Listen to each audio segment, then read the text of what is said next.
जय श्री कृष्ण। नमस्कार।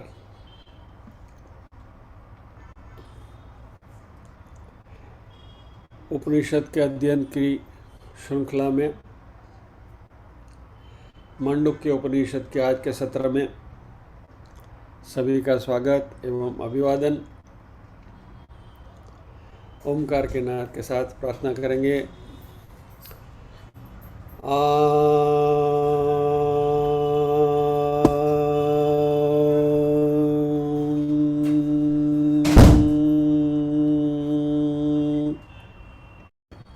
प्रार्थना करेंगे।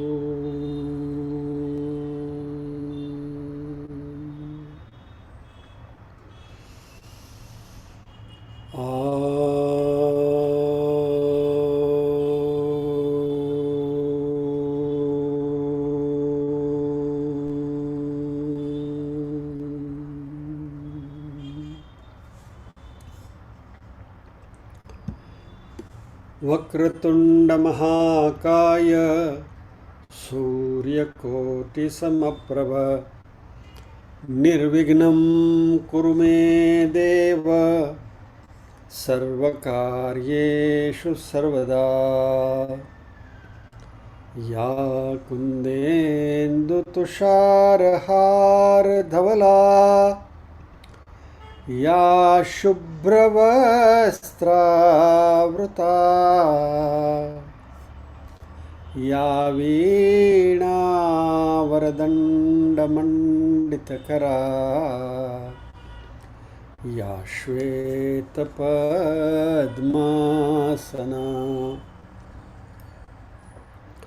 या ब्रह्माच्युतशङ्करप्रभृतिभिः देवै सदा वन्दिता। सा मां पातु सरस्वती भगवती निःशेषजाड्यापहा। वसुदेवसुतं देवं कंसचाणूरमर्दनं देवकी परमानन्दं कृष्णं वन्दे जगद्गुरुम्। ॐ सहना भवतु सहनौ भुनक्तु सह वीर्यं करवावहै तेजस्विनावधितमस्तु मा विद्विषावहै। ॐ शान्ति शान्ति शान्तिः।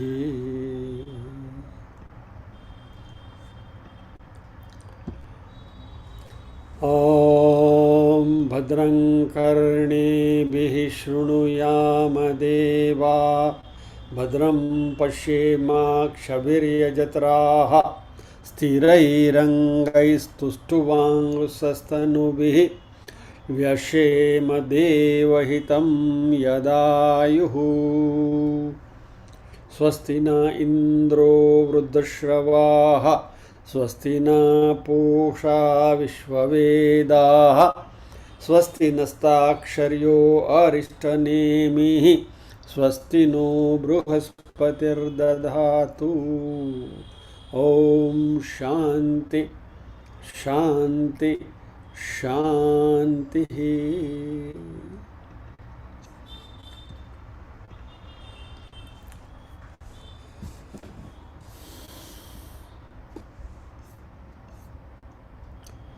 ओम इत्येकाक्षरं ब्रह्म व्याहरन् मामनुस्मरन्। Oh, I'm sorry.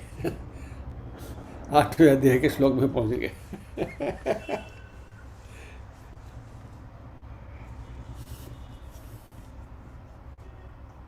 एक्चुअली वहां से ही यहाँ आना था।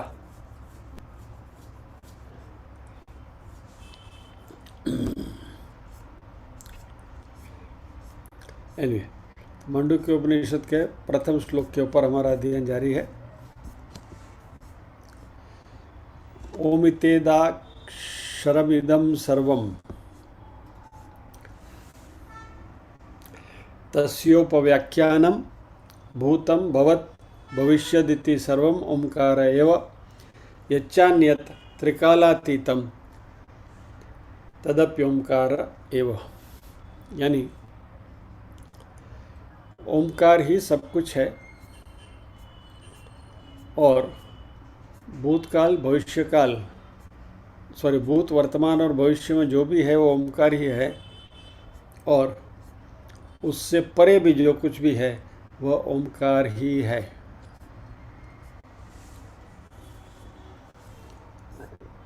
इस चर्चा में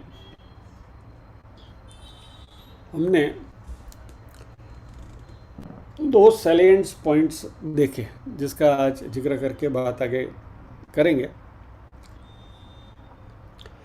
एक तो जीव तत्व और ईश्वर तत्व। इस बात को अच्छी तरह से समझ के चलें। जीव तत्व जो है वह इस संसार की वस्तुओं के साथ, या तो इस संसार की कोई भी एंटिटी है उसके साथ कनेक्टेड है, और उस कनेक्शन की वजह से वो जीव तत्व का अस्तित्व या तो आइडेंटिटी है। बराबर, इस बात को ज़रा अच्छी तरह से दिमाग में बिठा लें कि मैं हूँ, तो I am not myself just like that, I am myself with respect to something else. तो अभी इस एनवायरनमेंट में जो मैं हूँ, तो आप सब सामने बैठे हैं, तो आप सबके साथ जो संबंध है उस संबंध की वजह से यहाँ मेरी एक स्पेसिफिक आइडेंटिटी है। बराबर। अभी वो आइडेंटिटी जो है उसमें नाम भी है और रूप भी है। हम सबके नाम है और हम सबके अपने अपने रूप है। रूप यानी कि फॉर्म, जो भी हमारा शरीर है, हमारा बॉडी है, हमारी पर्सनालिटी, वो सब मिलकर हमारा रूप है। सो प्रत्येक नाम के साथ एक रूप जुड़ा हुआ है और प्रत्येक रूप को एक नाम है। ये हुई एक बात। नाउ ये जीव तत्व की खूबी है, और जीव तत्व सीमित है, संसार में जकड़ा हुआ है, और संसार के साथ के रिलेशन की वजह से उसका अस्तित्व जो है वह नापा जाता है। I am repeating this point again, but फिर भी। और जीव से अलग ईश्वर तत्व जो है उसमें उसकी अपनी आइडेंटिटी है।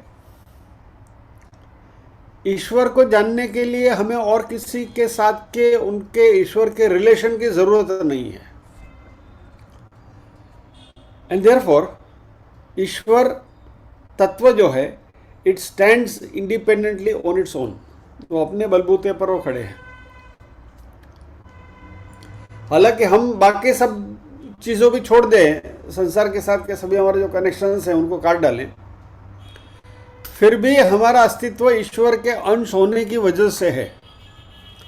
ईश्वर का अंश हम नहीं होते तो हम नहीं होते, वी वुड नॉट, तो फिर हमारा चैतन्य ही चला जाता। And therefore we do not have a separate unique identity like ईश्वर। Point number 1। पॉइंट नंबर 2 जो हमने बात करी थी कि अभी वो ईश्वर तत्व को यदि हम जानना चाहें तो उसको कोई संज्ञा देनी पड़ेगी। संज्ञा यानी कि कोई नाम देना पड़ेगा। बराबर है। तब कोई भी नाम उनको दे दो तो वो नाम रिस्पेक्टिव रीजन जो है, प्रदेश जो है, उसकी भाषा के अनुरूप उसमें समझ में आएगा ऐसा नाम बनेगा। मान लीजिए हमने कृष्ण कह दिया, तो कृष्ण ठीक है, भारत में है, वो इस्कॉन की वजह से हरे राम हरे कृष्ण कृष्ण कृष्ण करके अमेरिका में भी है, और दुनिया में और भी कई जगह पर होगा, लेकिन it is not universal name. Krishna वो यूनिवर्सल नाम नहीं है। तो ईश्वर को हम कोई भी संज्ञा दे तो वो संज्ञा यूनिवर्सल नहीं हो सकती, उस पर्टिकुलर रीजन से जुड़ी हुई संज्ञा हो सकती है। और हमने देखा कि ईश्वर किसी के ऊपर आधारित नहीं है, इसलिए कोई भी प्रदेश के नाम के ऊपर भी ईश्वर की पहचान नहीं, ईश्वर की अपनी पहचान है। तो फिर हम ईश्वर को पहचाने कैसे? तो ईश्वर की पहचान बनाने के लिए हमें कोई ऐसी संज्ञा ढूंढनी पड़ेगी, ऐसा नाम ढूंढना पड़ेगा कि जो विश्वव्यापी हो, यूनिवर्सल हो। और नॉट ओनली विश्वव्यापी यानी कि ये पृथ्वी तक सीमित नहीं, ब्रह्मांड तक भी जिसकी पहुंच हो। यानी कि ईश्वर को डिस्क्राइब करने के लिए हमें कुछ ऐसी संज्ञा चाहिए कि जिसका अस्तित्व ब्रह्मांड में भी हो। तो ऋषियों ने खोज कर निकाला कि यह ओम एक संज्ञा ऐसी है कि जो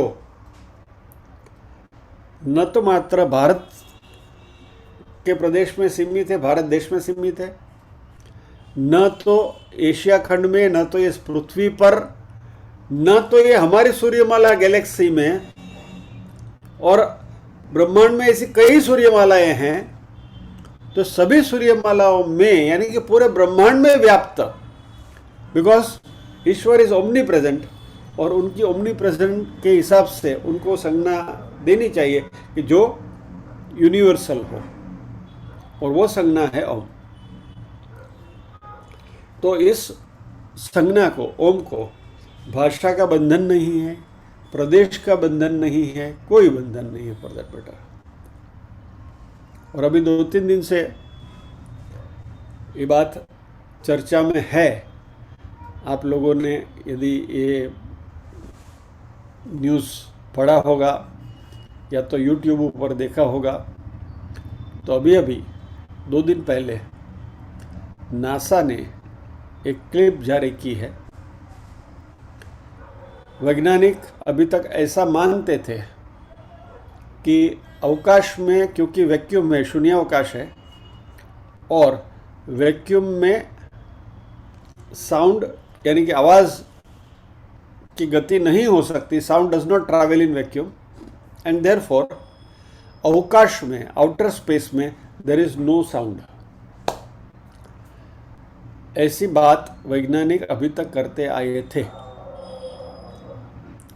और अभी नासा ने क्लिप जारी करी है जिसमें उन्होंने एक ऑडियो फाइल रखी है और उन्होंने कहा कि this is the sound of the black whole.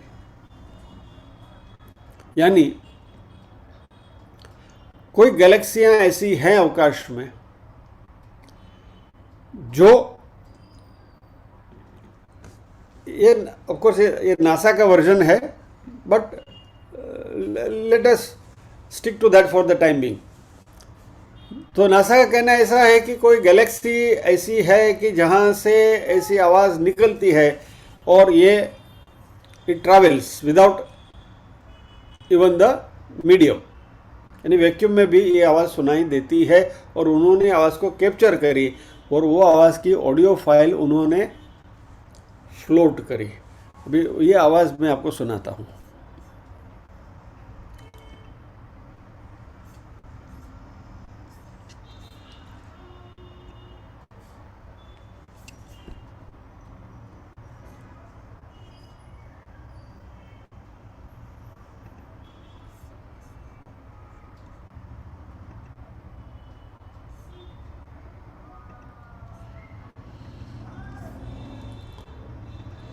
ध्यान से सुनिएगा।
यदि आपने गौर से सुना होगा, सुनने को तो आया ना, यू हर्ड इट राइट। यदि आपने इसे गौर से सुना होगा तो इसमें ओम की ध्वनि है। आप YouTube पे जाकर सर्च करिए, बहुत सारी क्लिप्स अभी अभी फ्लोट हो रही है। ये 2 दिन से ही न्यूज़ में बात आई है।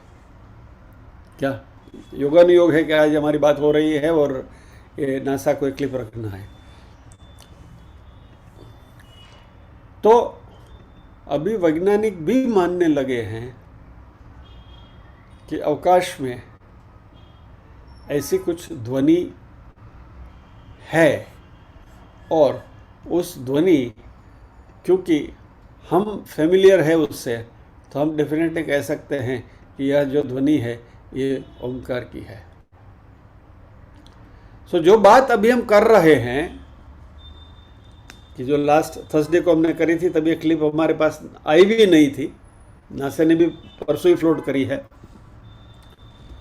तो जो बात हम कर रहे थे कि ये जो ईश्वर है, पर ईश्वर तत्व जो है, उनको कोई नाम देना है, कोई संज्ञा देनी है, तो सिंस ही इज यूनिवर्सल, ब्रह्मांड में व्याप्त है, सचराचर में व्याप्त है, तो कोई ऐसी संज्ञा हो कि जो न मात्र पृथ्वी के ऊपर लेकिन पूरे ब्रह्मांड में व्याप्त हो, ऐसी संज्ञा चाहिए, और वो है ओम। बराबर। तो लास्ट टाइम हमने हमारे शास्त्रों के आधार पर ये बात करी थी। आज इसी बात की पुष्टि वैज्ञानिक तथ्य से भी हमारे सामने आई है,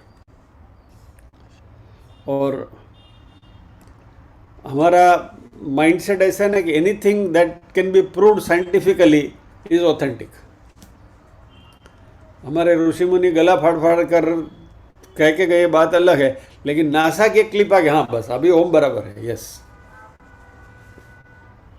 एनीवे, नासा को अपनी जगह पर रखते हैं, लेकिन now we know for certain कि ओम है वह, it is a cosmic vibration. अंतरिक्ष में यह एक ध्वनि है, और वो ध्वनि ओम है।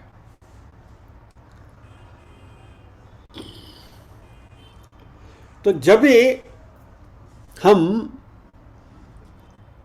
ओम का उच्चार करते हैं तो ब्रह्मांड में जो ध्वनि व्याप्त है, उस ध्वनि के साथ हम अपने आप को सिंक्रोनाइज करते हैं। We are in harmony with that vibration.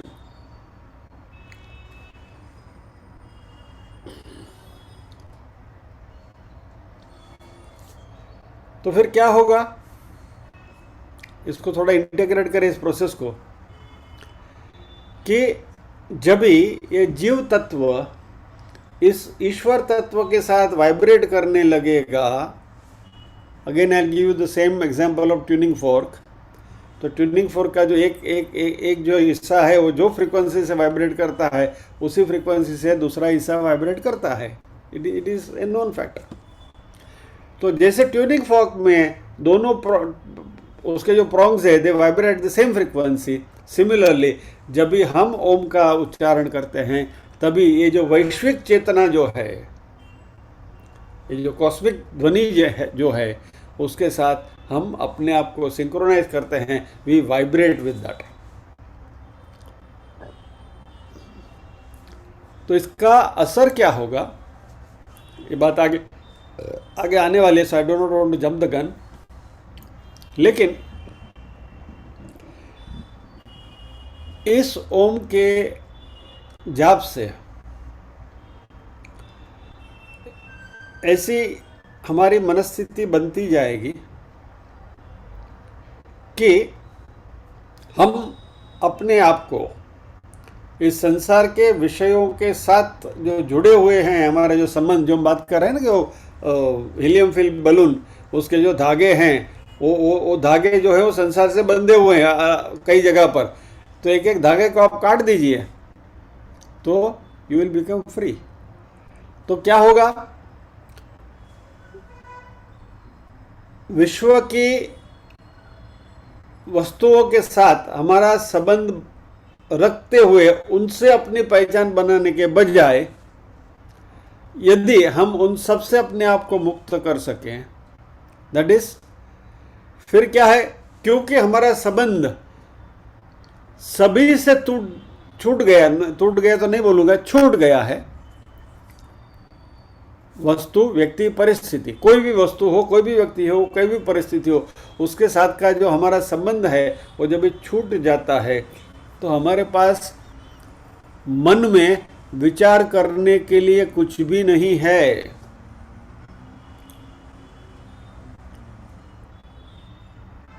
तो इस सिचुएशन को यदि अंग्रेजी में मुझे कहना है तो इस तरीके से हम कहेंगे कि this is a situation where the thought is thinking itself.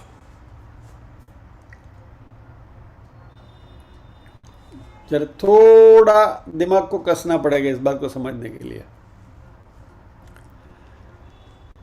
अभी हम जो भी मन में विचार आता है वो किसी चीज के साथ, किसी व्यक्ति के साथ रिलेशन में आता है, बराबर है। बटाटा वड़ा, तो बटाटा वड़ा नाम की कोई एक चीज है, उसके साथ जुड़ गया, विचार जुड़ गया। The thought is connected itself to that round object which is very tasty and tangy.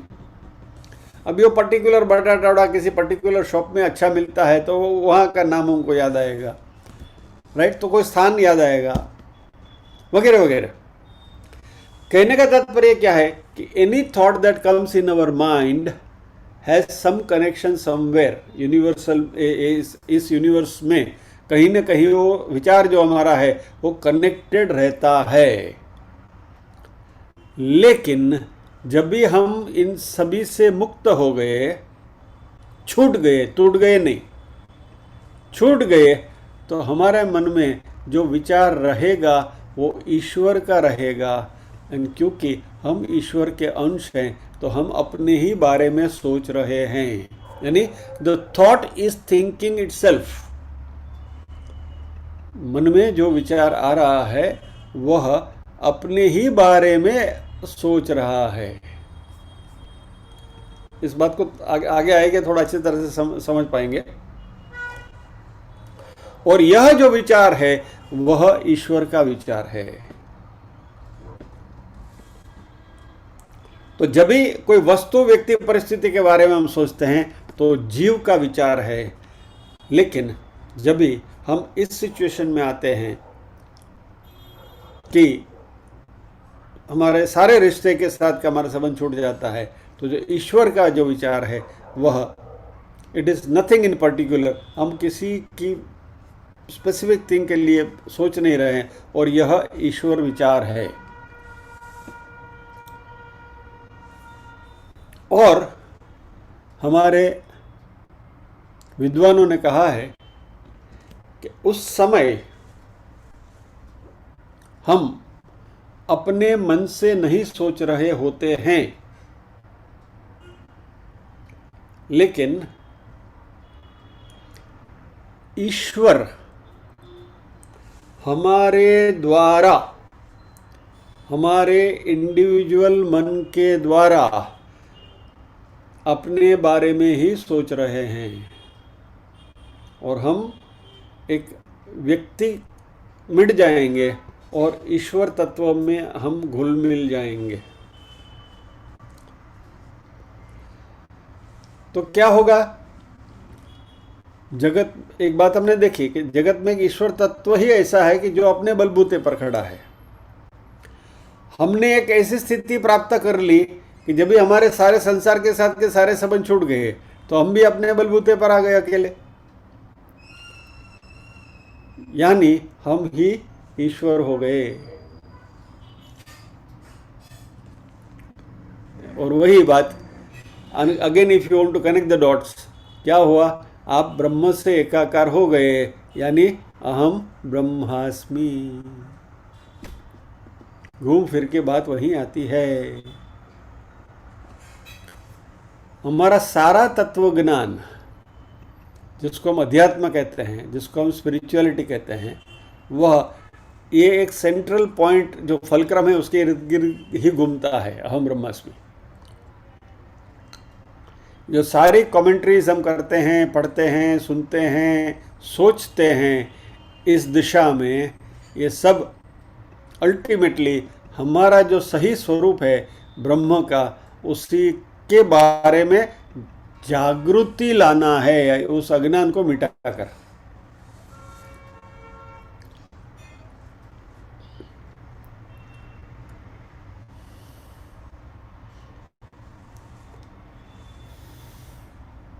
और जब भी हम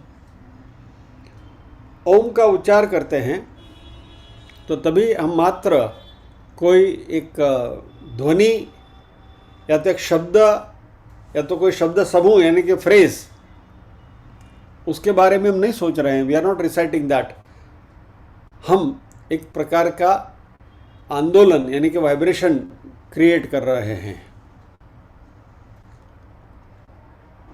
और ये वाइब्रेशन ऐसा है कि जो हमें स्खलित नहीं करता,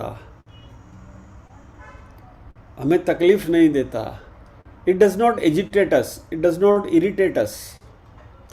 इसकी वजह से हमारे मन में कोई डिजायर क्रिएट नहीं होती है कोई विषय की। लेकिन यह एक ऐसा वाइब्रेशन है कि विश्व के सारे वाइब्रेशन को पिघल देता है और हमारी सारी जो वृत्तियां हैं उन सारी वृत्तियों को खत्म कर देता है। All our desires come to an end. हमारे में जो क्रेविंग होती है वो क्रेविंग सारी खत्म हो जाती है। All our cravings get extinguished. और इससे परमात्मा को पाने की एक अदम्य जो चाह है वो बढ़ती जाती है, वो प्यास हमें विकसित होती है। और जैसे भगवत गीता में कहा था कि अग्नि का एक तिनका पूरे घास की गंजी को जलाने के लिए जैसे समृद्ध है, वैसे ज्ञानाग्नि जो है हमारे सभी कर्मों को भस्मसात कर देता है। ये बात हमने भगवत गीता में सीखी है। तो हमारी सारी इच्छाएं जो है वो लुप्त हो जाती हैं। और ओम का सही तरीके से यदि 3 बार आप उच्चार करेंगे तो शास्त्रों में तो कहा है कि ये हमारे सभी पापों को भी जला देगा। और शायद इसीलिए हम हमारे सत्र की शुरुआत भी 3 बार ओमकार के नाद से करते हैं। सो बाय डूइंग सो हमारे जो पाप हैं उनका भी क्षालन होता जाएगा और यह हमें शांत करता है और हमें तृप्त करता है।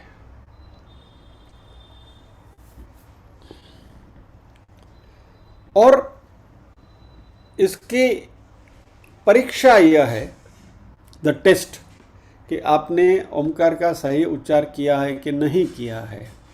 यदि आपने ओमकार का 3 बार सही उच्चार किया है तो आपके मन में एक प्रकार की अजीब सी शांति महसूस होगी। माइंड विल बिकम काम एंड क्वाइट। और हम जो हैं, जिस स्थिति में हैं, उससे हम संतुष्ट हो जाएंगे। I am fine, I know other desire. बस।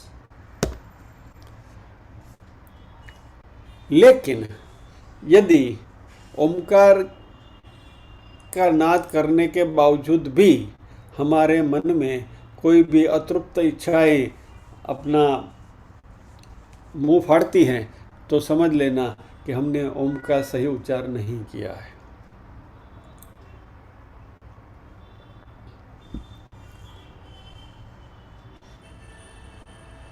तो जब भी ओम का हम चैंटिंग करते हैं तब हमारे मन में मात्र और मात्र परमेश्वर का ही ध्यान होना ज़रूरी है। या तो हमारे विचार में मात्र वही सृष्टि के सृजनहार कहो, पालनहार कहो, जो भी कहो, ऑल परवेडिंग, क्या ओमनीपोटेंट, ओमनीप्रेजेंट, ओमनीसिएंट परमात्मा, इसके बारे में हमारे मन में एक सतत विचार रहते होना चाहिए। और इस प्रकार का ओम का रिसाइटेशन जो है वह जप और ध्यान दोनों साथ में मिलकर होगा। अभी इस बात को सुनिए। जप क्या है? जप नाम स्मरण है, बराबर है। आप राम राम राम राम राम राम राम राम राम राम राम राम करते हो, जप हो गया।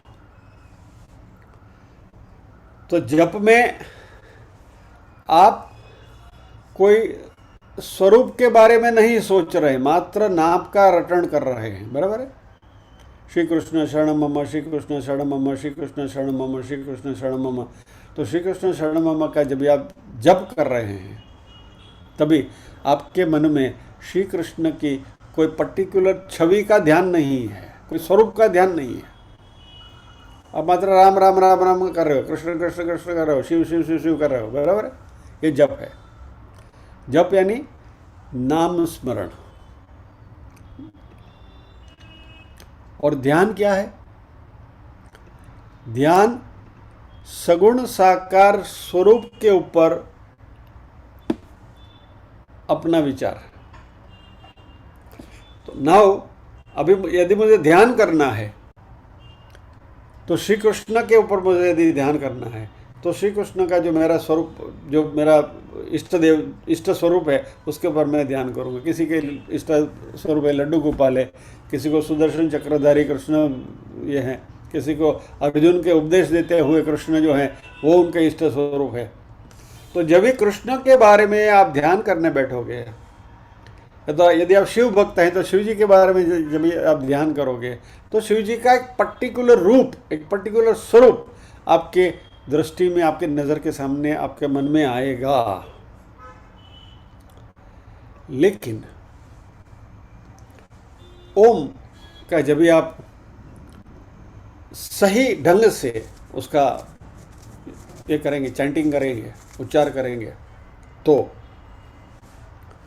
वह जप भी हो जाएगा और वो ध्यान भी हो जाएगा। क्योंकि वो परम स्वरूप परमात्मा जो है उनका ही ये रूप है ओम। बट परमात्मा का रूप ओम है, यानी कि ये जो बैकग्राउंड में या जो पीछे जो ओम दिख रहा है वो परमात्मा का रूप नहीं है, परमात्मा का रूप है। परमात्मा का फॉर्म जो है वो है शुद्ध चैतन्य, प्योर कॉन्शियसनेस। तो जब भी हम ओम का जाप करते हैं तो ओम जब भी बोलते हैं तभी ध्वनि तो मुंह से निकलती है, मुख से निकलती है, लेकिन साथ साथ जो ध्यान जाता है वह उस चैतन्य स्वरूप के प्रति हमारा ध्यान जाता है, और जिसको हमने ओमकार की संज्ञा दी है, क्योंकि दैट इज यूनिवर्सल।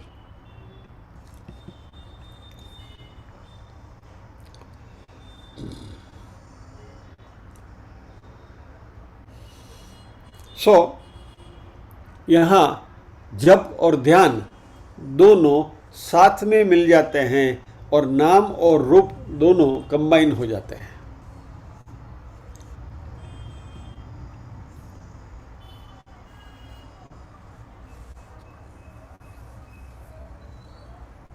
तो यहाँ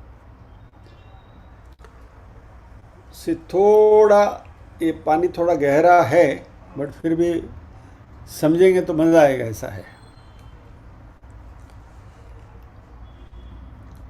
जब भी हम ध्यान करते हैं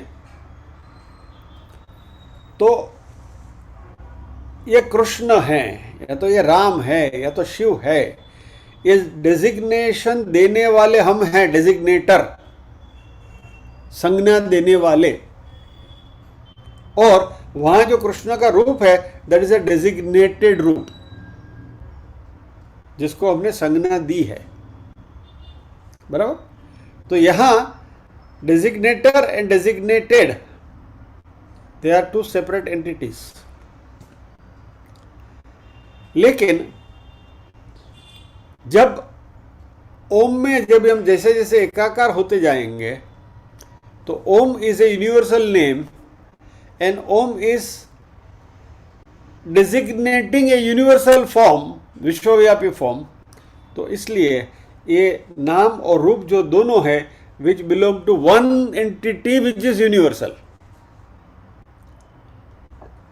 तो डेजिग्नेटर संज्ञा देने वाले और जिसकी संज्ञा दी जा रही है वो दोनों एकाकार हो जाते हैं, दे बिकम यूनाइटेड।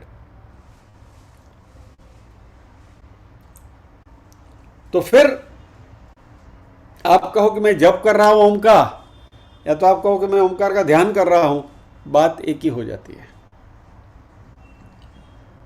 और यह एक ऐसी स्थिति है कि जो हमारे मन को ग्रास्प करने के लिए कुछ अलग ही सिचुएशन है कि जो जल्दी समझ में नहीं आती है, and as a result of which there is a sudden burst of, or rather rapture of ecstasy जो हमारे ऊपर छा जाती है। एक्सटासी यानी एक प्रकार की धन्यता का भाव। और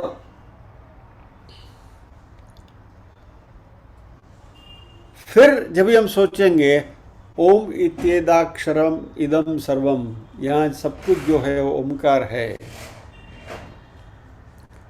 तो ओम इति एतद अक्षरम,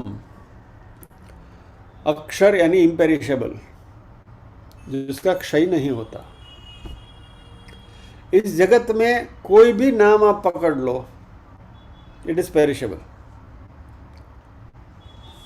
क्योंकि वो एक रूप के साथ जुड़ा हुआ है और इस जगत में कोई भी रूप शाश्वत नहीं है, परमानेंट नहीं है। तो यह ओम जो है वो यूनिवर्सल फॉर्म है, परमात्मा का फॉर्म है विच इज इम्पेरिशेबल, और इसलिए वो नाम भी इम्पेरिशेबल है।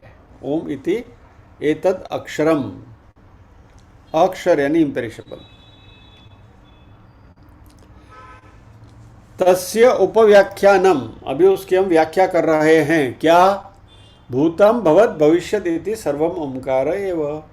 भूतकाल, वर्तमान काल, भूतम यानी भूतकाल, भवत यानी वर्तमान काल, और भविष्य सर्वम ओमकार, सब कुछ ओमकार है। और यच्चान्यत त्रिकालातीतम तदपि ओमकार एव, इसके अलावा जो त्रिकाल के भी पार जो है वो भी ओमकार ही है।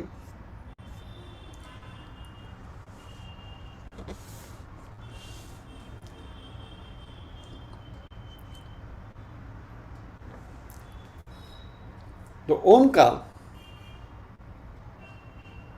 दो प्रकार का नेचर है, एक है शब्द और एक है शब्दातीत।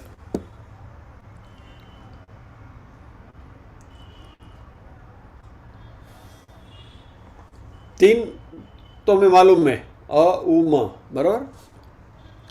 लेकिन हम जब ये ओमकार रिसाइट करते हैं तभी ये मात्र तीन साउंड में सीमित नहीं है, अ उ म में सीमित नहीं है, उसकी एक चौथी मात्रा भी है जो सुनाई नहीं देती, जिसको अमात्रा कहते हैं, तो चतुर्थ भाव कहते हैं। That is a soundless form. और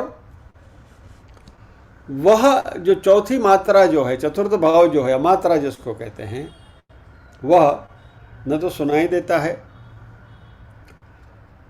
न तो वो कोई स्पंदन है, it is not even a vibration. वो क्या है? ये मात्र और मात्र एक अस्तित्व है। It is pure and simple existence, कि जिसको हम सच्चिदानंद स्वरूप कहते हैं। सत चित आनंद स्वरूप। Sat is existence, chit is consciousness, और ananda is bliss. Existence, consciousness, bliss, sat chit आनंद, ये सच्चिदानंद स्वरूप है।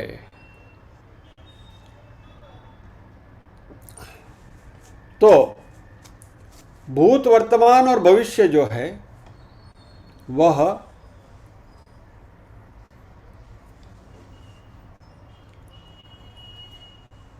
ओम का एक सीमित भाव है, टेम्पोरल कॉम्प्रिहेंशन कहेंगे उसको, और जो ये समयातीत है वह उसका वैश्विक स्वरूप है।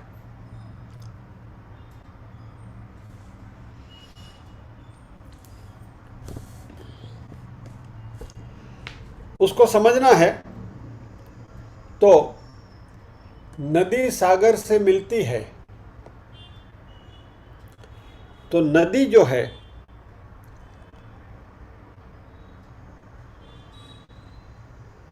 वह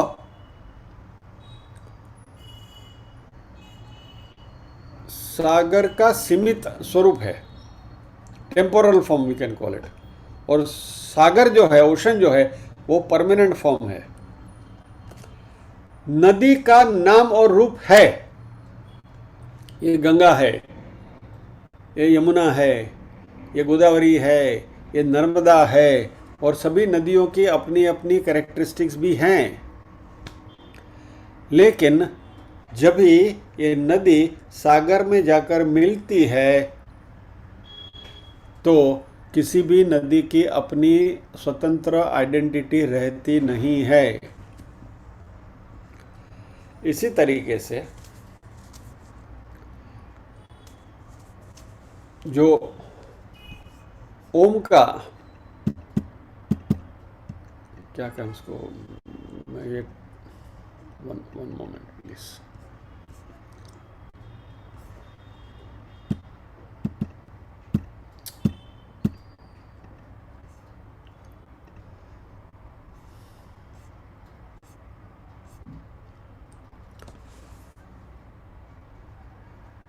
क्या कहूँ उसको मैं, क्षणिक स्वरूप जो है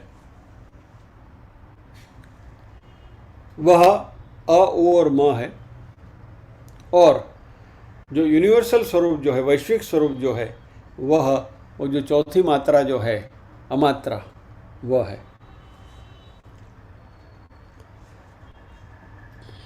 तो इस सृष्टि में जो भी कुछ विद्यमान है, which is bound by time and space, वह ओम का क्षणिक रूप है। और ओम का जो वैश्विक रूप है, इटर्नल फॉर्म जो है, वह उसका कोई स्पेसिफिक स्वरूप नहीं है, इसलिए उसको अक्षर कहा गया। तो वह समय, टाइम और स्पेस की मर्यादा से बाहर है।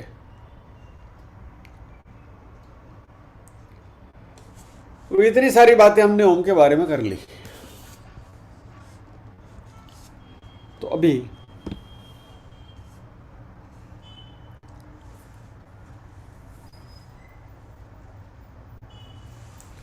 इस ओम का जाप कैसे करें,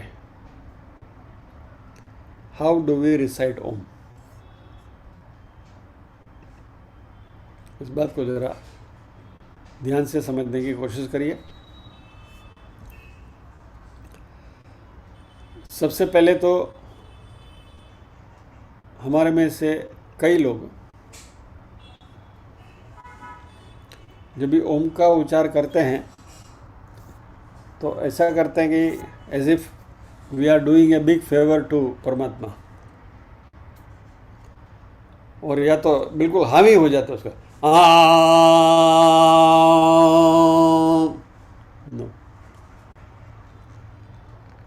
वो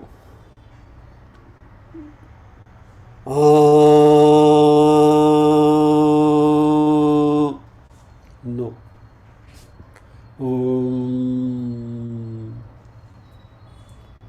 there is a definite manner in which we have to train ourselves to recite Om. जो मैंने सीख कर आत्मसात किया है वो कुछ ऐसा है जो हमेशा हम हमारे सेशन की शुरुआत में करते हैं,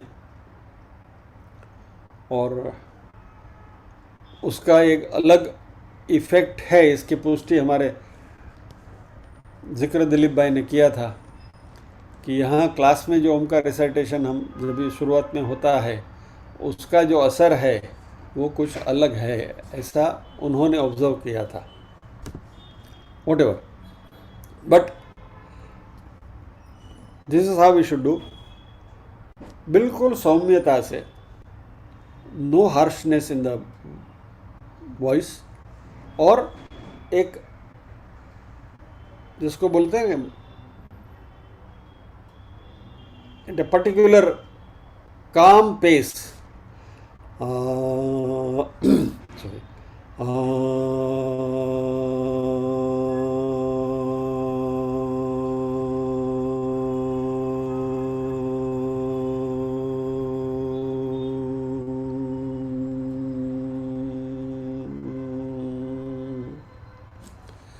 यदि आप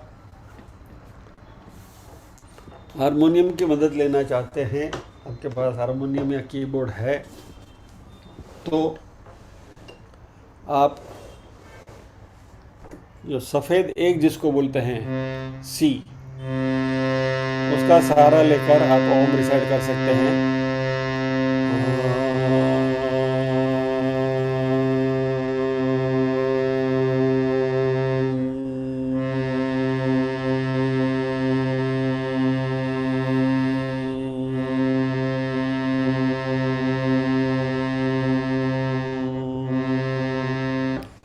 इसके फ्रीक्वेंसी के साथ आपको फ्रीक्वेंसी मैच करनी है।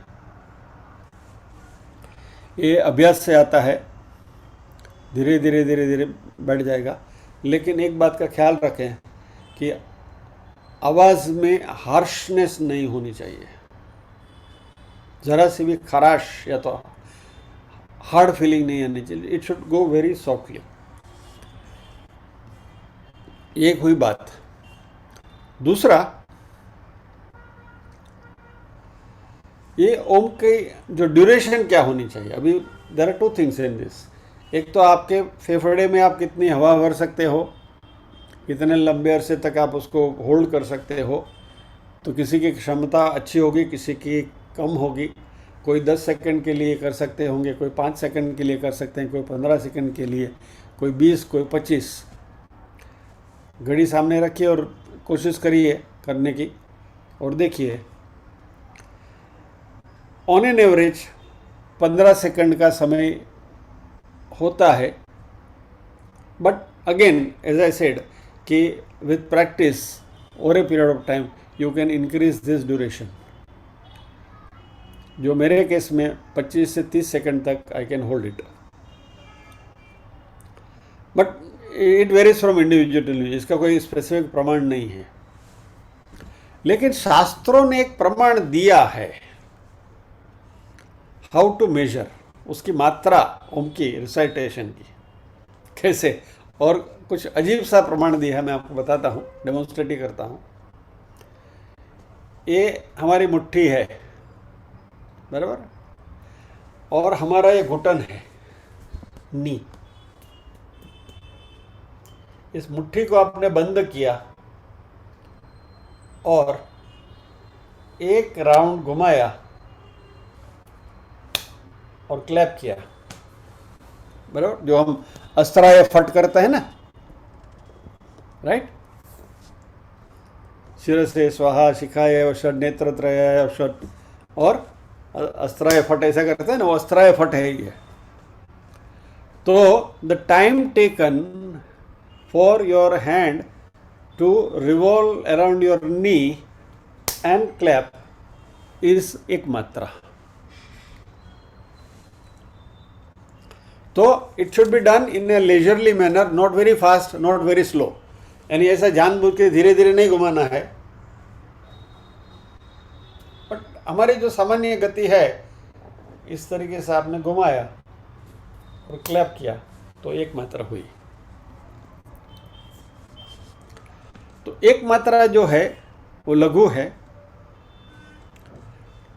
2 बार ऐसा आपने किया, 2 मात्रा, तो मध्य है, और 3 बार किया तो गुरु है, तो फिर वो लंबा हो जाएगा।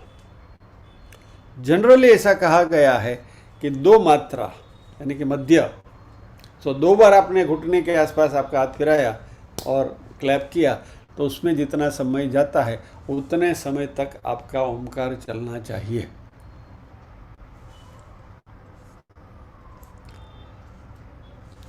लेकिन ये कोई हार्ड कोर प्रमाण नहीं है कि इसी तरीके से आपको करना है। I am repeating once again, it varies from individual to individual, क्योंकि अपनी अपनी क्षमता के अनुसार उसका ये होता। बट इन शॉर्ट, हमें शांति मिलनी चाहिए, we should feel peaceful, we should be comfortable. हमें हमारे मन में किसी भी प्रकार का स्ट्रेस नहीं होना चाहिए ओंकार का उच्चार करने से। और एक प्रकार की अजब सी एक पीस, क्वाइटनेस, ट्रैंक्विलिटी आप महसूस करेंगे। करके देखिए आप, you do it yourself and you will realise.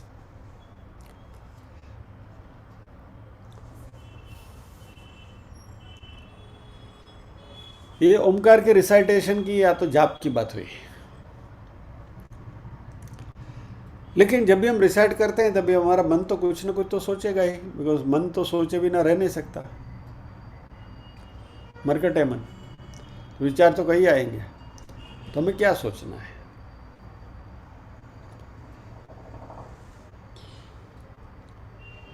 Bhagavad Gita का जो श्लोक है, यानी सॉरी, हमें एक ऐसा महसूस करना है कि हम एक समुद्र की तरह हैं। यस जनक भाई, वांट टू से समथिंग?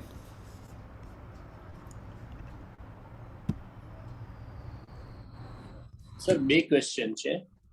એક તો નોર્મલી જ્યારે આપણે નામ સ્વરૂપ અથવા તો ધ્યાન ધરીએ છીએ ત્યારે ઓટોમેટિકલી આપણા નજરમાં આવેલ જે ભગવાન હોય, દાખલા તરીકે કૃષ્ણ હોય તેમના હાથમાં વાંસળી હોય છે, કે વિષ્ણુ હોય તો સુદર્શન ચક્ર હોય છે, આઈ મીન એ ઓટોમેટિકલી ધ્યાનમાં આવે છે।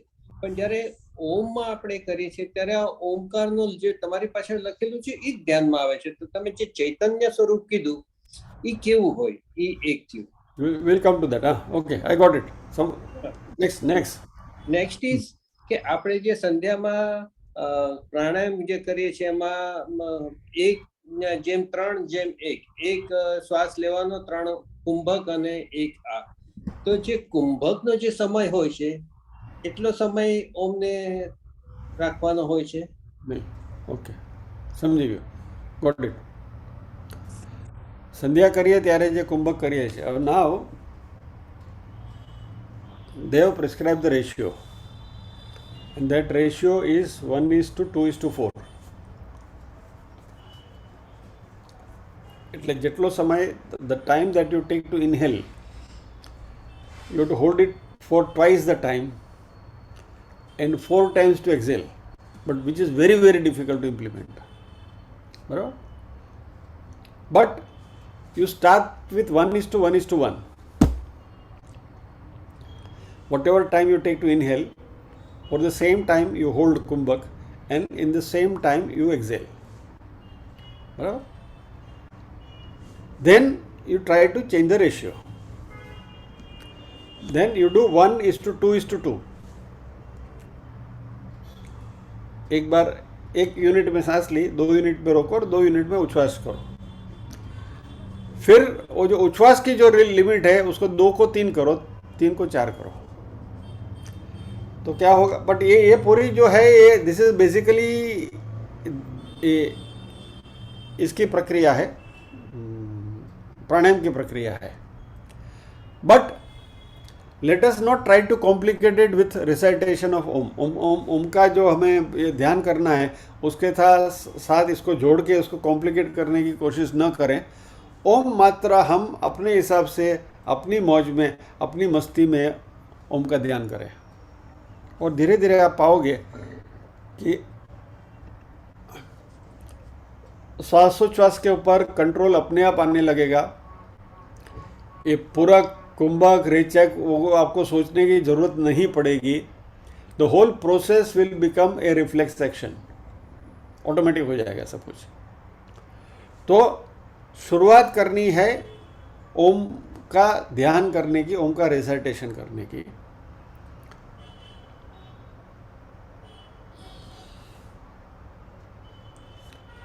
ओके, चलिए इस बात पर यहाँ रुकते, एक बहुत अच्छी बात करनी है, बट अभी करने की कोशिश करूँगा तो समय मुझे बीच में ये कर रहा है। तो लेट अस पॉज हियर। एक बहुत अच्छी बात है कि हमने ये देखा कि ओम का रिसाइटेशन करना है, कैसे करना है, समय की अवधि कैसी होनी चाहिए, और इसका असर क्या होता है। हमारा मन शांत होता है, you feel very nice, you feel serene, ये सब भाव आप में आना चाहिए। ये नहीं आया तो समझो कि कहीं ना कहीं गड़बड़ है। और अपने अहंकार को पिघालने का सबसे अच्छा तरीका यही है। क्या? जैसे जैसे, और ये बात मैं अपने स्वानुभव से कह सकता हूं कि जैसे जैसे अपना अहंकार पिघलता जाता है, मेरा कुछ स्टेटस है, मैं आई एम समथिंग, पर कहीं भी, सोसाइटी में, ऑफिस में, काम में, घर में, जो भी है, as and when your status conscious is becoming insignificant, जैसे जैसे हमारा अहंकार पिघलने लगता है, वैसे वैसे हमारी ओमकार की स्मूथनेस बढ़ती जाएगी। ये मेरा स्वानुभव है, I am just sharing with you, you can try it yourself. ठीक है? So with this we pause here. प्रार्थना करते हैं।